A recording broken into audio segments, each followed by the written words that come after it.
Good morning. We are at Stecoah Gap. We're hiking northbound to Fontana Dam. We dropped the truck off at the dam, and Donna's daughter Leah brought us up here to Stecoah Gap, where we were yesterday. We went southbound from here. Now we're going Nobo. So it's a cloudy day. It's gonna be kind of warm. Storms rolling in, so we're trying to knock this out before the rains come. We will see you down the trail. All right, we're about a mile in. There's Debbie and Donna, trickling sparrow over there. Gone about 30 minutes from the Stecoah Gap parking lot. And we climbed up, of course, a bit, and now we're leveled off. So nice trail to walk on. Just what the doctor ordered this morning. So we got about another 13.5 mile day ahead of us. Similar to yesterday, we'll end up at the Fontana Dam, our parking lot right at the Marina, I guess, really more so than the dam. We'll still have to do a little 3-mile section from where the truck is right now, where we're walking to end our day. There's still a little 3-mile section to get over to the last shelter before you go into the Smokies. So we might come back tomorrow, the next day, and do that before we go off trail for a bit. But it's pretty neat out here this morning. Kind of cloudy, and we'll probably be going up into some clouds in these higher elevations maybe today, who knows. But we're off like a herd of turtles once again, so we'll check in as we make progress.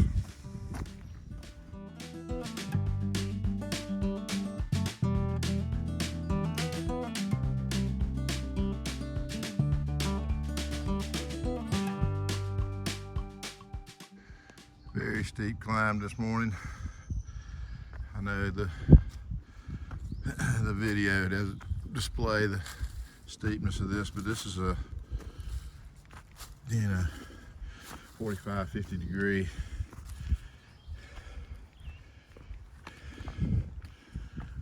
uphill.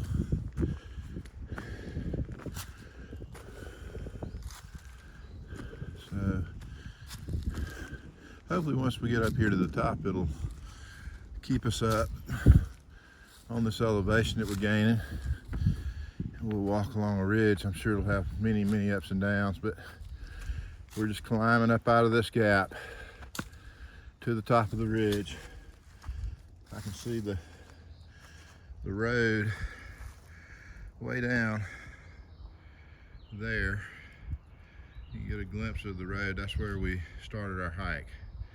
So we've climbed up in about 2 miles to here and still going. So they're up there way above me.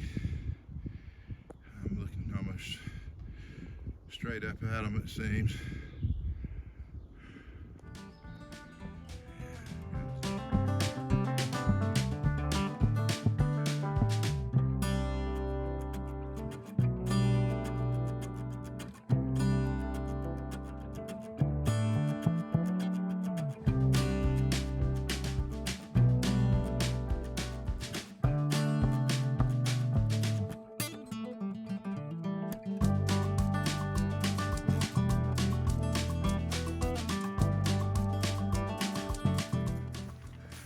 All right, we finally got up to the top of that big climb for a little bit anyway. I'm sure there'll be plenty more going down slightly.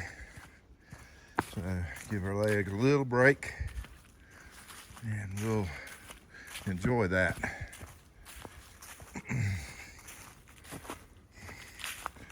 So it was about 60 degrees in Bryson City this morning when we left.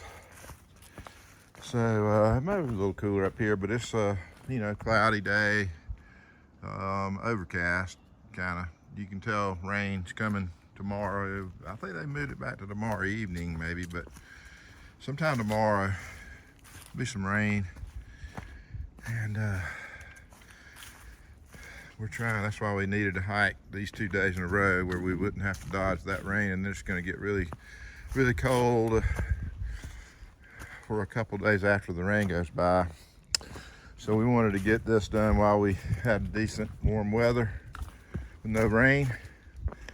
And this will take us to where we wanted to get to when we started at Springer. So when we come back, we'll be ready to attack the Smokies and get through that part. Carry on from there, but we will have done about 167 miles, I believe, somewhere in that range on this leg since Springer. I think the Klingman's Dome peak is at about 200 miles on the trail from Springer, so that'll be another big milestone. We're working on our 500th. Our 500 miles is our next milestone. We've passed 400 yesterday. So I think we'll end up at about 425 miles total AT walked, including our October hike in Virginia on the AT. So making some progress, just one step at a time, as they say.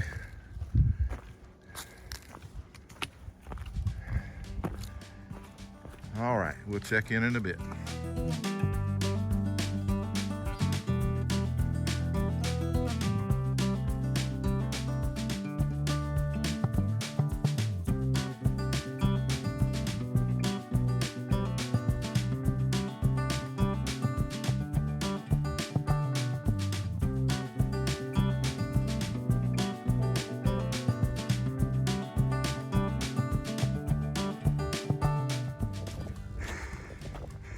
All right, so we've been kind of hiking with another couple, kind of leapfrogging the whole way. Ma and Pa Wampus, that's their trail names. We caught up with them, and she's from Australia, and he's retired working for the federal government. They sold everything. They're hiking the AT, and then they're moving to Australia. So they've been fun to be with. She's a little powerhouse. She doesn't hike with poles. She's a little thing. We'll take a picture with them in a minute. But they've been fun. We've seen them almost every day that we've been doing this, so it's been fun. All right. The sun came out for a little bit, but it's really overcast today, which is not bad. It's cool, but it's very humid because the thunderstorms are gonna be rolling in tomorrow. But trails, there was that very steep up at the beginning, but since then it's been kind of just rolly. So it's been nice. This is what we're looking at. That's where we just came from. You may can see them. Here comes Donna up through here. And we'll get a picture in a minute with everybody. See you down the trail. Tony's Trail Transit. Where are we going to take a snack break? Okay. Is that all right? Are y'all going on, or are you going to stay and take a snack break? They just had lunch. I'm sure y'all catch us. Ma and Pa Wampus. Tony and Nicole. Tony and Nicole. I didn't know their real names. Ma and The Pa Ma and Pa Wampus, Wampus. Tony and I'm Nicole. Brent. Okay. Brent. And she's Debbie. Debbie. And I'm Donna. She's Donna. Yeah. So, yep.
We're closing in on Yellow Creek Gap. We're about 7, almost 7. We're about 6.7 or 6.8 miles into our hike. And there's a possibility there may be some trail magic at this gap. We hope it's still there. We're trying not to get too excited in case it's not. So we'll know here shortly. So maybe about 30 minutes from now we'll be there.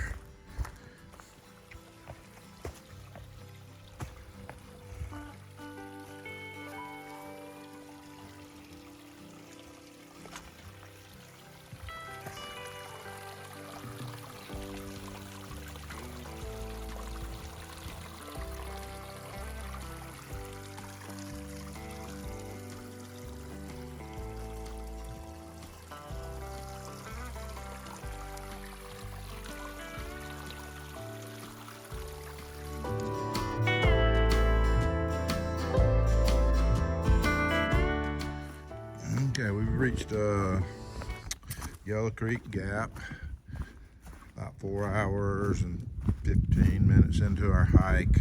We're almost at 8 miles. We'd heard there might be some trail magic here, but we're not really seeing anything from up here yet, so I'm not feeling it. So anyway, it is what it is. Well, the good news is we're over halfway through with our 13.5, I think, for the day, and that's good. But anyway, we're dropping into Yellow Creek Gap.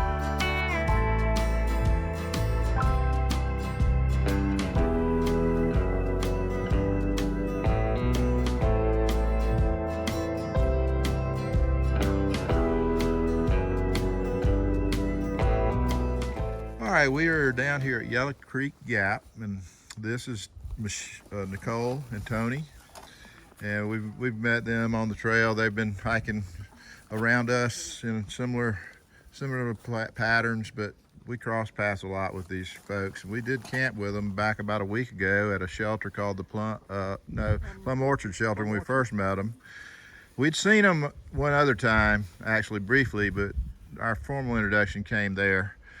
And so anyway, we ran into them a couple days ago again, and Tony started talking. They started talking about their bear experience at the Standing Indian shelter about a week ago. So I'm going to let him, his Papa Wampus, is going to tell us exactly what went down at that shelter that night. So, all right, Tony, shoot. All right, so it was about a week ago, and what happened was as you're walking into the Standing Indian shelter area, there's all kinds of signs. Warning that there's been recent bear activity and you need to have a bear resistant can, you need to have something along those lines. We carry a bear can, so and I can pull that out, but we carry a bear can, so that wasn't that big of a deal. That night we stayed near the shelter. We stayed in our tent. We took the bear canister and we placed it in between a couple of trees, probably about 50 yards from where the privy and things were. And then we also took our cook stove, which was a BioLite cook stove. It's kind of a heat induction system. It's pretty heavy, but we really enjoy it. And we put that there with it. And the reason we put that there with it was because we do cook with it. We're like, the odor might have food on it, and there may be food odors attached to it, so we'll just leave that there too. Nothing's going to take that because it's just like 4.5 pounds of plastic and metal, So the next morning we woke up and there was a gentleman there from Jacksonville. I can't remember his name right now. Tom. And Tom had hung his food and it was gone. It was a little string hanging in the wind about 15 feet up in the air. That was the next morning. That was the next morning. Our bear can had been moved from between the two trees. It was cracked on the bottom, and it had a good scratch on the top, on the lid, and it was probably about 20 feet from where we'd actually placed it. And this is a good sized bear can. Mm-hmm. I've seen it. And then the Ma Wampus's stove, her BioLite, her pride and joy, was gone. So we went up and down, that Standing Indian Mountain where that just in case, maybe it got pushed down or something like that. But yeah, it was gone, and it whatever took it had to be big enough to carry 4.5 pounds and carry it a long way. So that's our story, and there you go. There's a bear story for you people that are always asking about bears and what happens. That's what can happen. They're not usually too dangerous to us, but they're looking for food.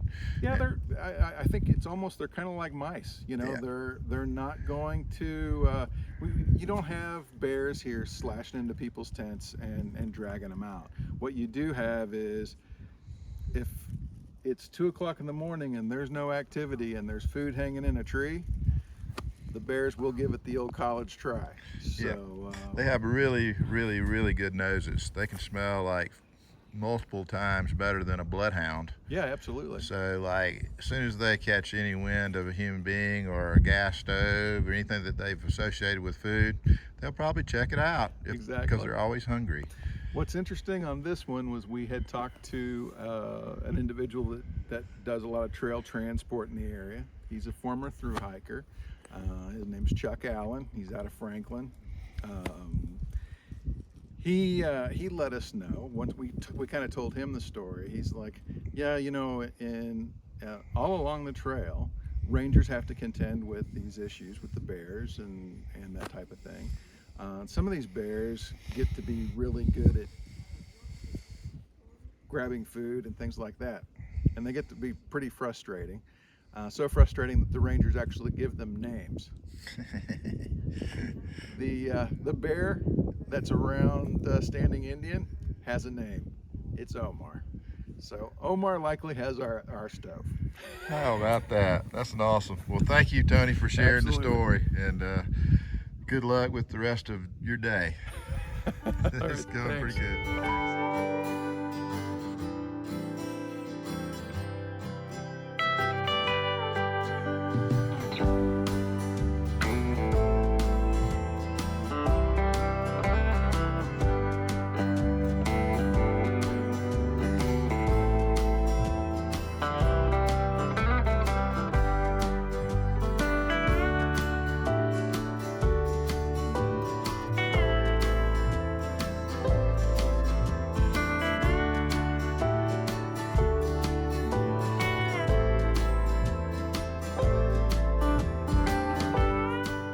All right, we're at the Cable Gap shelter. So a couple of guys that we've met on trail are staying here tonight. Got a really good water source right here at the trail. I mean, at the shelter. So it looks like an olden log shelter.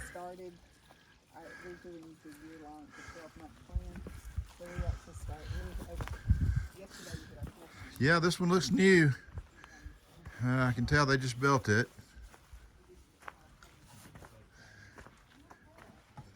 Wow, pretty cool. Pretty cool.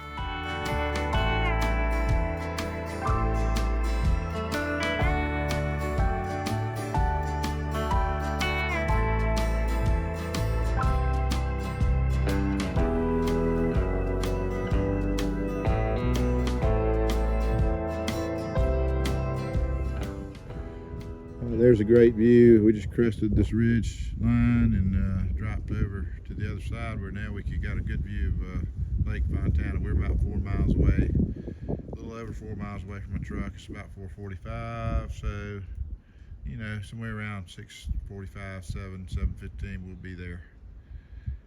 So depending on what we got left as far as climbs, but hopefully we're going downhill a bit now. We've been climbing since the Yellow Creek Gap, and then we dropped down a little bit back to that Cable Gap shelter. Now we're up here and we're heading down the trail, or up the trail, northbound anyway. All right, we'll catch y'all later. Yeah, we're still seeing Fontana Lake out to our right. We don't seem to be dropping down to it too quickly yet. We're staying up on this ridge. We're about 11 miles into our day. Got about 2.9 miles to go.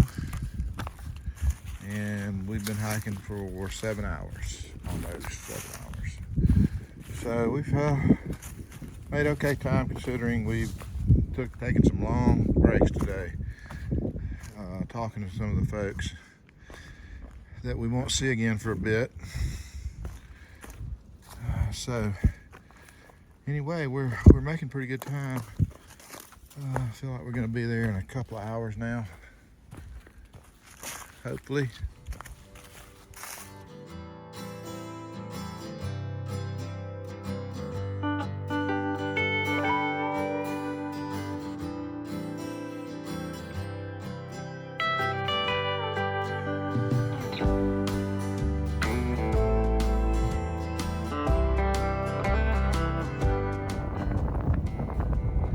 All right, we're at Walker Gap. It's at 3,450 feet above sea level. And the AT's probably, we're leaving this ridge we've been walking on for miles now. Looks like we're finally turning back toward the lake and heading down. So I guess we'll mainly be going down now for 2.5 miles or so to where the truck is parked. So still making good progress. We'll be there plenty before dark and put another 13 miles in the book, or a little more, maybe 14. Have to do the math later, but anyway, we'll check in a bit.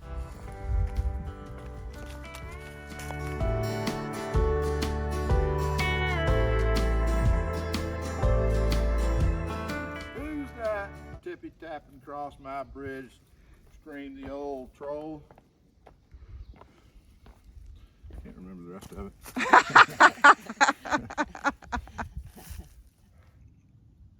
All right, we can make out the dam now at the lake, Fontana Dam.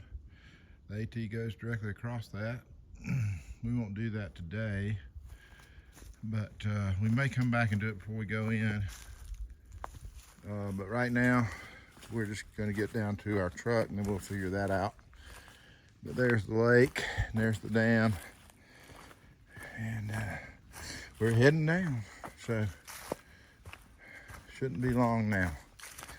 We'll check in down at the bottom.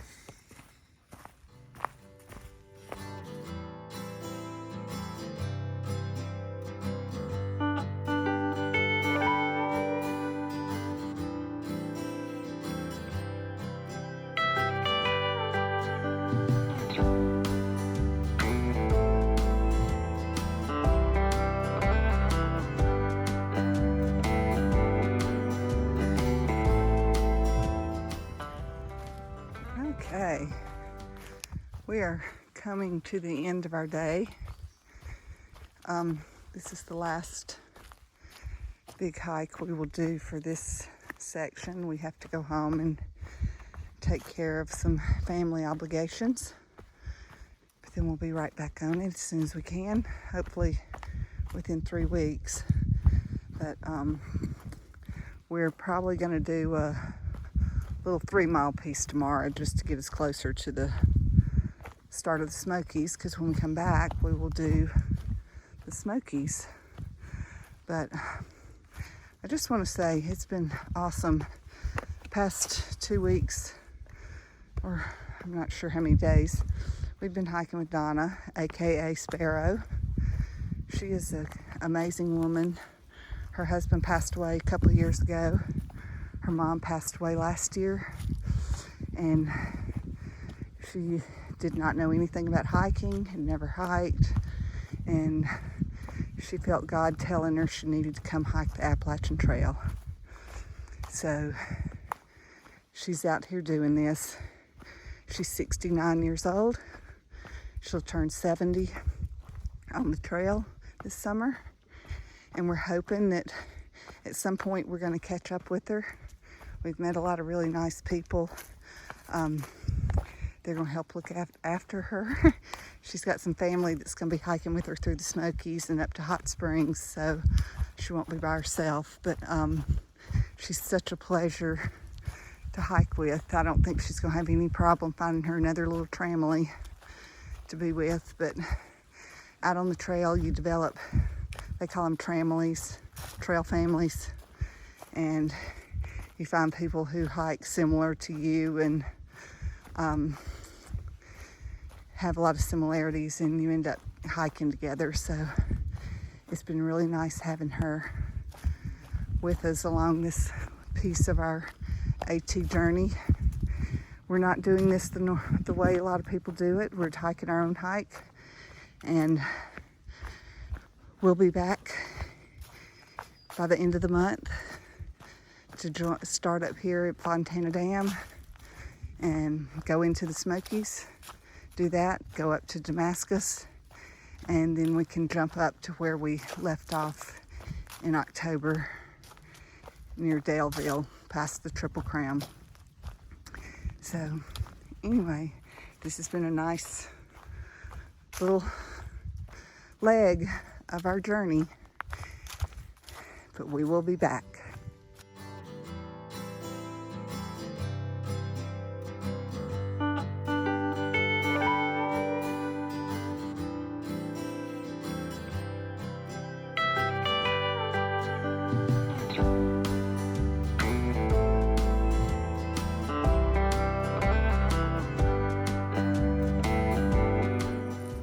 We're about a half a mile left in the day to finish up, right at 14 miles. Took us about 8 hours and 30 minutes today. And we probably stopped at least for a total of an hour when we had a couple breaks, and then we also hung out with a little bit with some people at the Yellow Creek Gap that we wouldn't see again for a little while. So anyway, we're on the final approach down to the parking lot where my truck is. So be time for some refreshments and food here soon. Going to Robbinsville, North Carolina. We have a reservation there. So I'll probably do another check-in when we get down there, but we're close, probably 15 minutes away. All right, talk to y'all soon. As we've dropped down in elevation, the orchids down here have opened up with a bloom, and there's a sweet smell. I thought maybe it was them, and checked it out, it sure was. They have a beautiful smell, kind of like citronella a little bit. There's two different colors we noticed. There's a purple, and then there's a greenish one. That, I don't know if they turn purple, but there's green right now, and then these others are purple, so it may be two different colors. They smell just a little bit different from one another, but they're all over the place down here, blooming. Here's a good shot of a yellow flower right here. So anyway, they smell wonderful. All right, we're almost there. Talk to you soon. All right, we're standing right above the marina, which you can see maybe through there.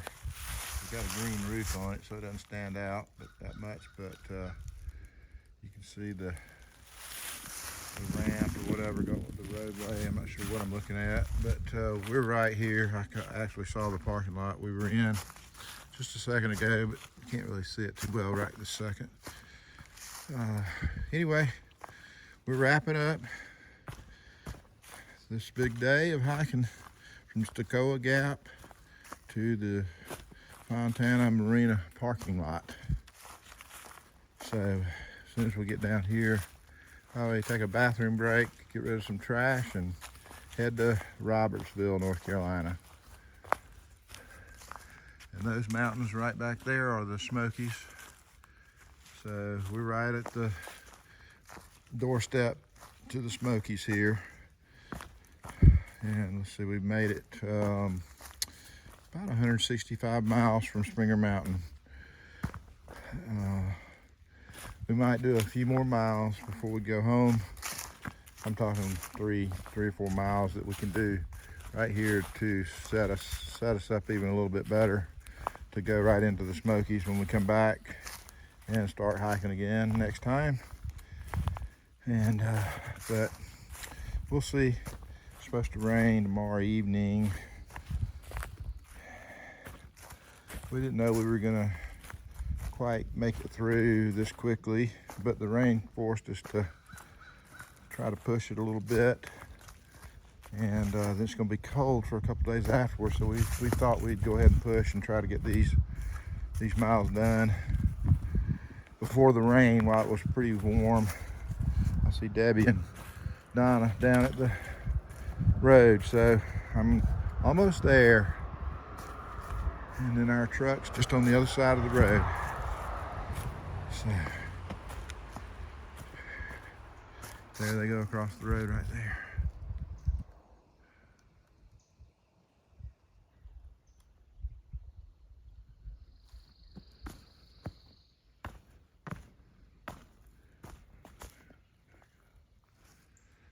All right, guys, we will check in and let you know what our plan is once we know what the plan is. So talk to you guys later. I think it was right at 14 miles today. Took us about 8.5 hours. So I guess it was a little easier than yesterday. But anytime we go 12 to 14 miles, it's a pretty good workout for us. So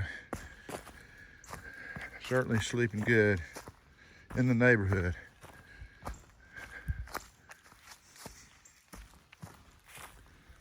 Let's see what this sign says on the other side, probably the AT. Yep. So that Cable Gap shelter was where that log shelter that we left, and then the Yellow Creek Gap was where we were with the Wampuses. So anyway, signing out for now.